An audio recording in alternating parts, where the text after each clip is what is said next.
Donc à présent, ce que je vais vous montrer, ça va être les différentes statistiques et leur explication sur un groupe d'annonces Google Ads. Donc on va voir, on va regarder à quoi correspondent les clics, les impressions, le CTR. Donc je vous avais expliqué que je vous montrerai ce que c'est en détail, le CTR. Vous allez voir, c'est pas très compliqué. La position moyenne, le CPC moyen, le coût, conversion, coût par conversion et le taux de conversion. On est parti. Donc, on a différents groupes d'annonces, donc les voici: thé, sucre, café, pâte à tartiner. Donc ici on a le nom du groupe d'annonces. Le petit bouton gris ici va indiquer justement l'état d'activité du groupe d'annonces. Donc là on voit que le petit bouton vert indique que ce groupe d'annonces T est actif. Si je descends, j'ai des groupes d'annonces qui sont mis en pause, donc les voici. Ce groupe d'annonces est en pause. Et si je veux justement mettre en pause un groupe d'annonces, j'ai juste à cliquer et le mettre en veille. Là, en l'occurrence, on va le laisser activé. Ensuite, j'ai l'état d'éligibilité. Alors ça vaut également, donc si vous êtes dans l'onglet annonces et que vous éditez des annonces, il faut justement vérifier l'état d'éligibilité de vos annonces. Il se peut que certaines annonces n'aient pas respecté des règles de Google et puissent être refusées par Google. Donc très important, la première fois que vous éditez vos annonces, vous laissez un petit peu tourner et vous regardez l'état d'éligibilité de vos annonces. Voilà. Ensuite, on a le coût par clic maximal par défaut. Donc sur la campagne, j'ai édité une campagne qui possède ces différents groupes d'annonces, et sur cette campagne, j'ai défini un coût par clic maximal par défaut. C'est-à-dire que je demande à Google de ne jamais dépasser cette enchère lorsqu'un clic est réalisé. Donc c'est important de mettre un coût par clic maximal par défaut. Là en l'occurrence on est sur une automatisation du coût par clic maximal par défaut. Vous avez une autre stratégie d'enchère qui s'appelle enchère manuelle, CPC manuel. Donc là, sur le CPC manuel, vous aurez aussi la possibilité de définir vous-même l'enchère au CPC max. Par contre là ici elle est automatique, donc elle est à 62 centimes d'euros pour chaque groupe d'annonces. Ensuite nous avons les clics, donc comme son nom l'indique, c'est le nombre de clics que ces groupes d'annonces spécifiques ont réalisé.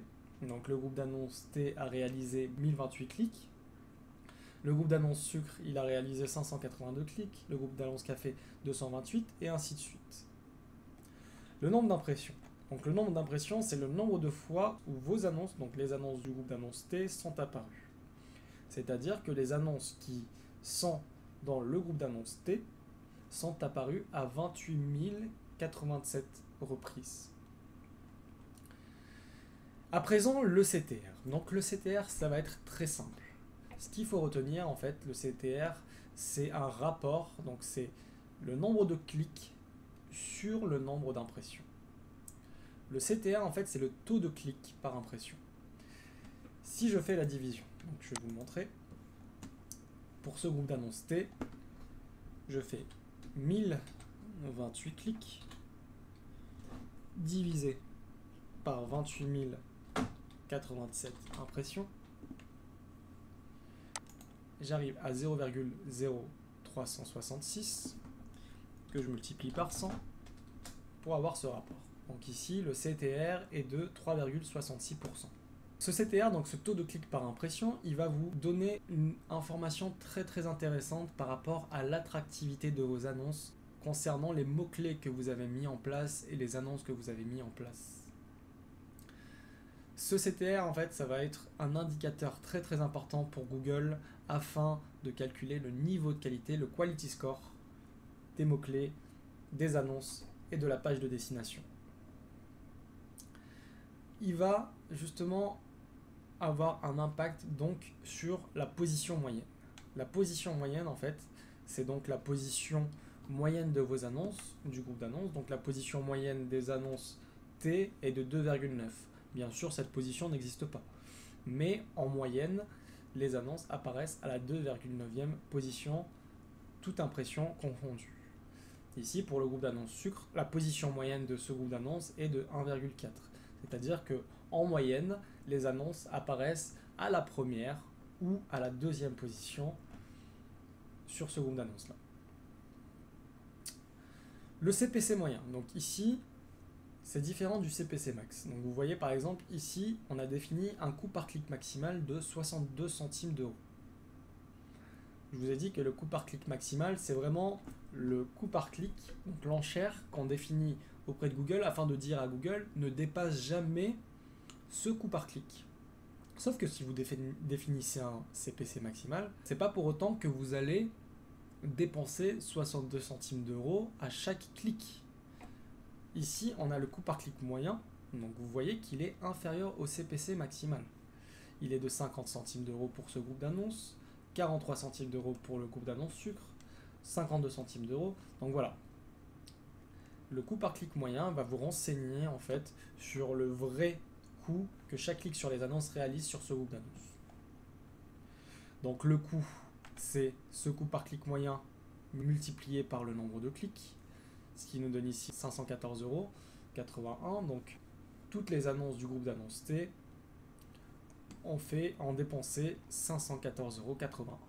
Important, ce que je ne vous ai pas dit, donc la position moyenne va prendre en compte le quality score, le taux de clic par impression et l'enchère au coût par clic moyen que vous dépensez, afin de définir une position moyenne intéressante. Okay.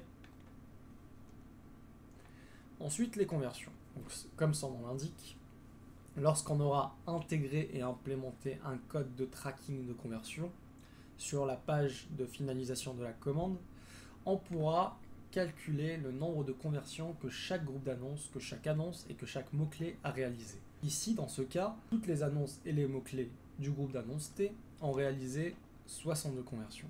Le groupe d'annonces sucre, c'est-à-dire les annonces et les mots-clés, ont réalisé 29 conversions. Donc c'est très simple. Ensuite, on a le coût par conversion, c'est-à-dire combien nous coûte une conversion par groupe d'annonces. Et enfin, on a le taux de conversion.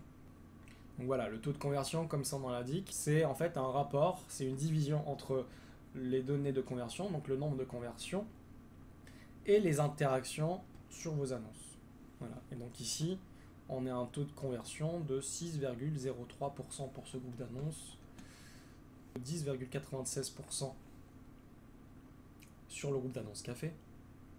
Voilà. Toutes ces statistiques, vous les aurez aussi dans annonces et mots-clés.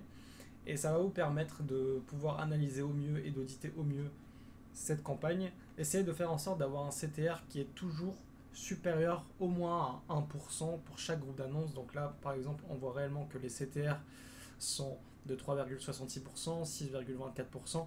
Mais un CTR, un taux de clic par impression, à partir du moment où il est supérieur à 1%, c'est qu'on commence à se diriger sur une campagne qui est de bonne qualité. Après, bien sûr, si vous avez la possibilité d'augmenter votre taux de clic par impression au-dessus de 1%, c'est ce que je vous suggère. Voilà. Après, il faut justement ne pas être focalisé sur la première position de vos annonces parce que la stratégie ne va pas être la même lorsqu'on fait du référencement naturel qu'elle peut l'être sur du référencement AdWords. Je vous explique. En fait, l'idée, c'est réellement d'être visible en fonction de votre budget. Ici, on a un budget de 57 euros par jour. Donc avec ces 57 euros par jour, mon objectif, il est d'avoir le plus d'impressions possible et le plus de clics avec ces 57 euros par jour. Comment faire pour avoir le plus de clics possible? C'est d'avoir un coût par clic moyen qui est le plus faible possible afin de réaliser le plus grand nombre de clics possible dans la journée.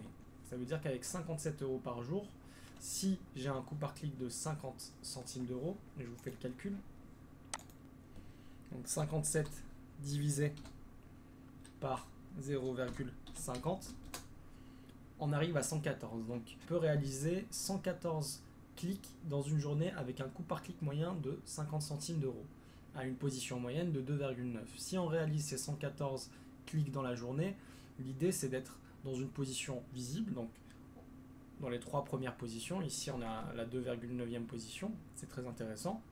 On réalise nos 114 clics, donc on a 114 chances de pouvoir convertir derrière. Imaginons qu'on veuille absolument être dans la première position, mais qu'on dépense notre clic 2 euros. Je donne un exemple, mais avec 57 euros divisé par 2, on peut réaliser uniquement environ 28 ou 29 clics dans la journée, ce qui n'est pas très intéressant. Donc voilà, l'idée c'est vraiment de trouver un équilibre entre le budget et la position moyenne qu'on peut avoir grâce à nos annonces, tout en étant le plus soigneux possible au niveau de nos annonces, de nos mots-clés, ainsi que de nos pages de destination. Afin de pouvoir avoir cette statistique donc, du CTR qui soit au-dessus de 1%.